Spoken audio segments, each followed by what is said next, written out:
I kid you not, this is almost a decade's worth of journaling. I'm gonna try and stack this so it doesn't fall.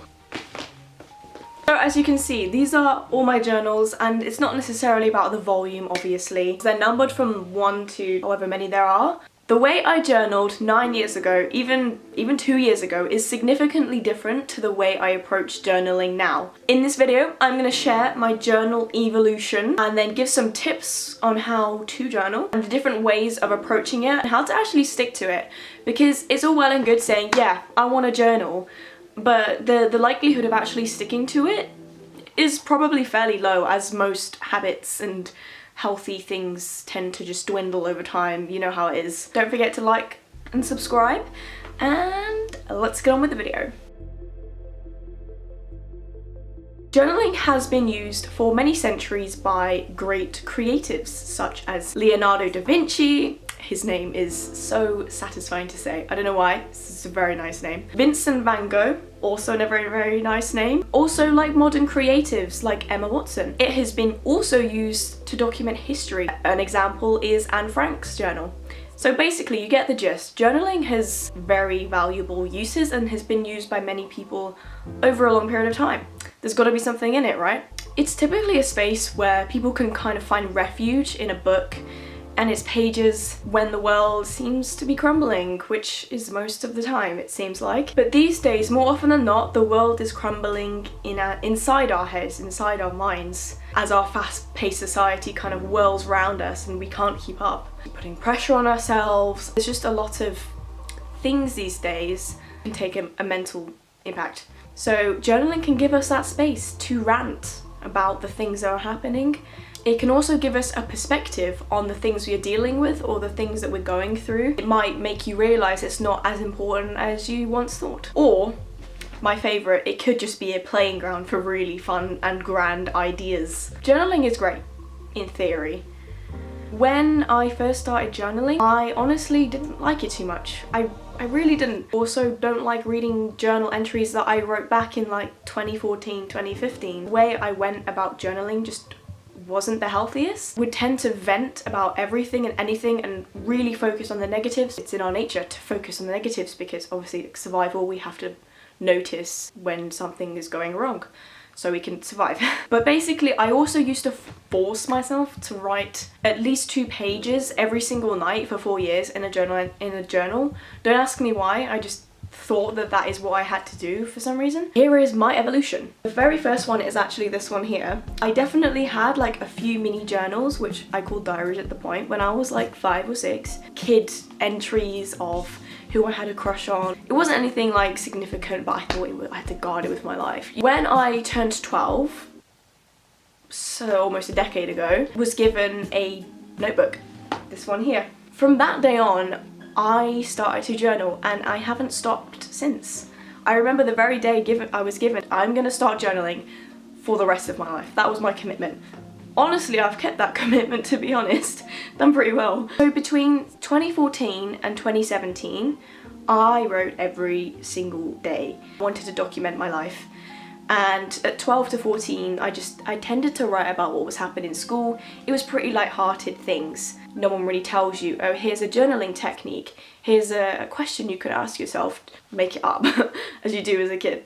And it wasn't until I lost one of my only kind of friend at the time, when I was like 13, that was when I started to really struggle with school. Not academically, but with socialising, the whole other aspect of school. My journal entries started to turn into more long rambles and rants about how much I hated current situation. That was that. Then from 14 to 16, which is when it started to take a bit of a turn, I honestly it just turned into a pure vent of depression. I was very, very, very depressed. I had no structure to my journaling, and I had not tried different types of journaling either. And this outward hatred of just not liking my life, and I would direct that into journaling, into these notebooks. No one had to read it, no one had to be impacted by it. So it was a pretty good solution. And then I was also going through anorexia, which I kept an entire notebook of things. Honestly, this time I do not want to read these pages like ever again. It's not very nice to read. I just focused on the negatives in my entire life. And that wasn't healthy. It just trained my brain to focus on the negatives because that is how I was using my journals, and I would do it every single night. At 17 years old, often talked about my emotions and my bad feelings, but at this point I was like kind of clicking in my head like this probably isn't healthy. I started to realise, look, I really don't like journaling. I started to really hate it because who wants to constantly focus on the negatives and be reminded of the negatives? So I actually took a 6-month break, started to become more spiritually aware, into more self-development things. I didn't want to just write in them for the sake of filling a page, which is what I was doing before. I told myself I could only write in the journal if I felt a pull to do so. Because journaling is a creative process, forcing yourself to do something that is creative generally defies creativity and expression because you can't really force creativity. So I started to follow a few more spiritual gurus or like mindset people on the interwebs, and I started to experiment with journaling exercises because they said journaling is a key aspect of self-development and it's a tool that you can use. And I was like, hey, hang on a minute, I already do journaling, but maybe I've been doing it wrong. The things that I would start to write about were like the goals I wanted to achieve, writing about my life and myself the way I want it to be. When I was 18, that is when I really started to diversify the way I used journaling as a tool to grow. I got like super duper to self-development. So I started a bullet journal because I'd seen quite a few people doing bullet journaling. This is my bullet journal right here, the orange one, because I wanted to make it super motivating so that I'd actually write in it, but I ended up hating it because it was a lot of tedious work of like drawing little boxes to try and make it look perfect, and I'm not someone who was gonna settle for like a very, very boring basic list because then I wouldn't want to touch it. Anyway, that was a completely stupid mindset, like a forced thing to try and make me more of a perfect human, which doesn't even exist. So I was trying to check off all these boxes for like different habits, and if I didn't do it, I was like, shit, I'm failing. So journaling is a tool of self-discovery, as cringy as that might sound. I spent a good 9 months of doing law of attraction style journaling once I got into kind of the spiritual zone. That was interesting. Basically, where it's called law of attraction scripting. You might have seen it like posted around the internet, but it's basically where you write in the first person as if you've already got that thing, which is good in terms of like trying to feel the feelings of what it's like to have what you want or where you want to be in life, is to try and get you in that mindset. Some people say it attracts those things towards you because what you put out is what you get back in life. That's the whole concept behind it. I became the person who created a perfect morning routine of like waking up at 6 or 7, doing a healthy smoothie, doing yoga or a workout, journaling for a bloody half an hour to an hour, having a cold shower. I became that person. I had a perfect morning routine, journaling for self-discovery, just really intense questions that I would journal about. When you're doing that like every single morning, it's a lot. It's a lot. When I went traveling, I carried on doing this stuff of law of attraction and self-discovery, and in a few times I would do little travel updates, which I found the most fun because it was more freeing and I wouldn't need to like force myself to write in this rigid structure of trying to answer all these big questions about myself and about life. And I would just kind of write about the different people I met traveling. I would write gratitude journals. The way I wrote was kind of strange. It's very woo-woo. I just write everything out that I'm grateful for. Sometimes I would write a whole page, sometimes I'd write just a sentence. I'm taking desired and inspired action towards my bigger vision, my bigger purpose. This is the kind of style and voice that I was writing in when I was doing this self-development stuff. It's really cringy for me to look back on. While I was trying to build a business, which wasn't a business, it was multi-level marketing, which is a pyramid scheme kind of thing, I was not getting success. And so an example of this is I'm playing victim because I feel a sense of powerlessness to change things, and I'm doing all I can to provide value on social media, and I haven't seen definite results the whole 4 months I've been doing it. And I was just like, oh, I don't even know how to describe it, but that is basically what the journaling exercises were consisting of. Just it was useful and it is useful to look back on. It's not as dark, or it's not as like just ranting about things. It was more of a structured way of doing it and discovering things about myself. And this is me essentially trying to figure out like the best balance, or the way that I liked to journal that was good for me and my mind. None of it is inherently wrong. Like writing in like this journal here when I was like 15 about how depressed I was, that's not inherently wrong, and neither is trying to answer these massive questions about myself or the world. That isn't in itself wrong, but the thing is, I was just forcing myself to write a certain way because I should do it, or that people were telling me this is how to do it and how to be successful at it. After I went traveling and got out of a toxic multi-level marketing community, just social media self-help community in general is a big part of how I went about journaling at that time. I'd gone from one extreme to the other, so at this point I'd find a pretty good balance in between of what works. Now I'm not 19, I'm 20 now.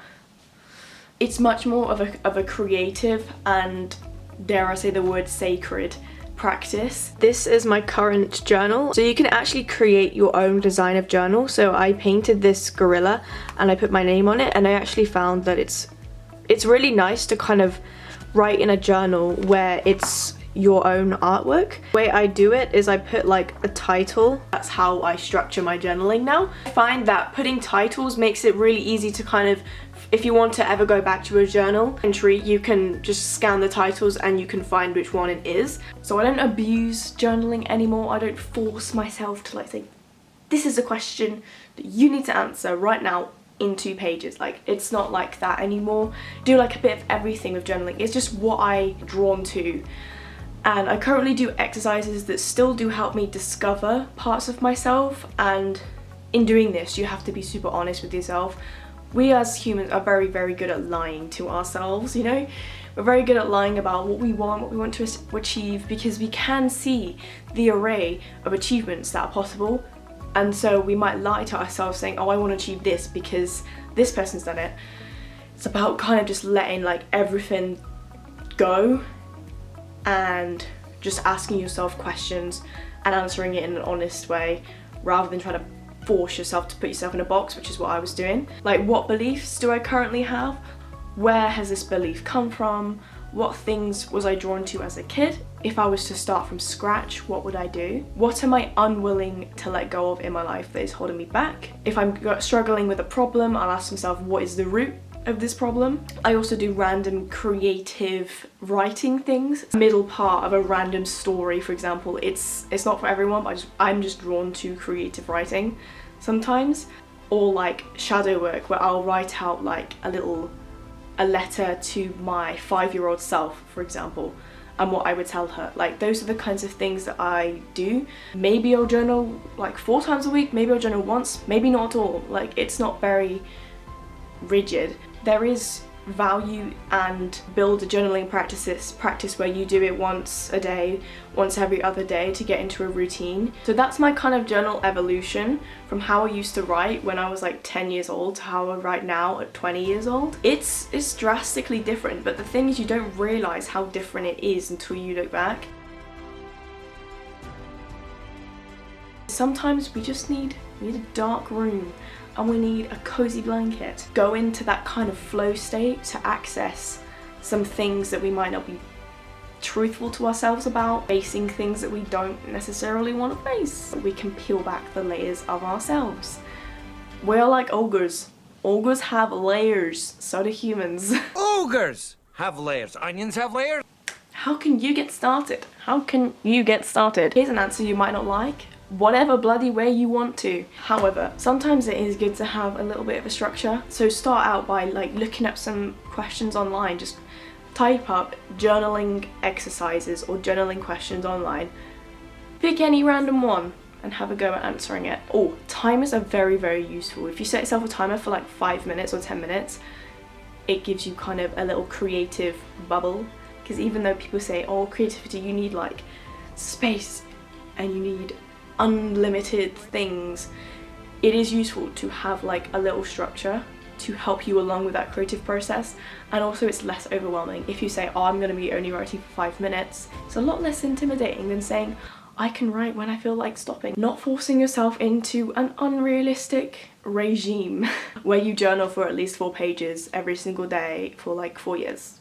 I don't recommend it, and that's coming from experience. I really don't recommend it, and it ends up doing more harm than good. To build up any habit, it needs to be accessible and with the least resistance possible. So maybe a notebook and pen just where you go regularly, and you might just pick it up once every single day, like just because it's there. Or maybe every time you make a coffee and drink it, you make a habit of like writing out 3 things you're grateful for. I don't know, anything that makes it easier for you. The thing is, journaling should be enjoyable for the most part. Sometimes it won't be enjoyable if you find out things that you aren't wanting to admit. For example, I realised like I was going about a certain thing in my life just because I wanted to impress people rather than me actually wanting to do it for myself. So there you have it. That's my journaling journey. Honestly, just start somewhere. If you feel like journaling, go for it. Journaling's not for everyone. If you really don't feel like journaling is a good thing for you to do, or you really hate writing, maybe try recording audios. There's a lot of information about my life in these books. It's like my life's work, to be honest. I could write like an actual book. Don't know if anyone would read it. Anyway, I'm rambling. Bye!